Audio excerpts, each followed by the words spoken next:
اور ہم نے فرعونیوں کو خشک سالیوں اور میووں کے نقصان میں پکڑا تاکہ وہ نصیحت حاصل کریں، سو جب ان کو آسائش حاصل ہوتی تو کہتے کہ ہم اس کے مستحق ہیں، اور اگر سختی پہنچتی تو اسے موسیٰ اور ان کے رفیقوں کی بدشگونی بتاتے۔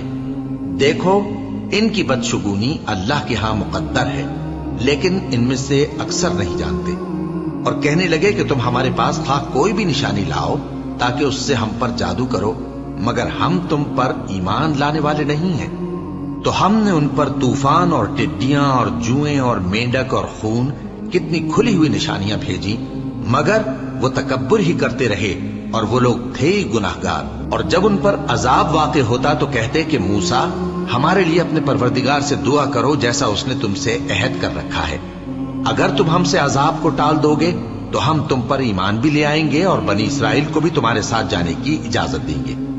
پھر جب ہم ایک مدت کے لیے جس تک ان کو پہنچنا تھا ان سے عذاب دور کر دیتے تو وہ فوراً عہد کو توڑ ڈالتے، تو ہم نے ان سے بدلہ لے کر ہی چھوڑا کہ ان کو سمندر میں ڈبو دیا، اس لیے کہ وہ ہماری آیتوں کو جھٹلاتے اور ان سے بے پرواہی کرتے تھے۔ اور جو لوگ کمزور بنائے جاتے رہے ان کو ہم نے زمین شام کے مشرق و مغرب کا، جس میں ہم نے برکت دی تھی، وارث کر دیا۔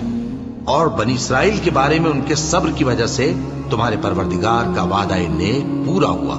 اور فرعون اور قوم فرعون جو محل بناتے اور انگور کے باغ جو چھتریوں پر چڑھاتے تھے، سب کو ہم نے تباہ کر دیا۔ اور ہم نے بنی اسرائیل کو سمندر کے پار اتارا تو وہ ایسے لوگوں کے پاس جا پہنچے جو اپنے بتوں کی عبادت کے لیے بیٹھے رہتے تھے۔ بنی اسرائیل کہنے لگے کہ موسیٰ جیسے ان لوگوں کے معبود ہیں ہمارے لیے بھی ایک معبود بنا دو۔ فرمایا کہ تم بڑے ہی جاہل لوگ ہو، یہ لوگ جس شغل میں پھنسے ہوئے ہیں وہ برباد ہونے والا ہے، اور جو کام یہ کرتے ہیں سب بیہودہ ہیں۔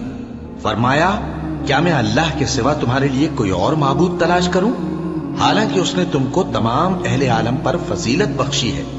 اور ہمارے ان احسانوں کو یاد کرو جب ہم نے تم کو فرعونیوں کے ہاتھ سے نجات بخشی، وہ لوگ تم کو بڑا دکھ دیتے تھے، تمہارے بیٹوں کو تو قتل کر ڈالتے تھے اور بیٹیوں کو زندہ رہنے دیتے تھے، اور اس میں تمہارے پروردگار کی طرف سے بڑی آزمائش تھی۔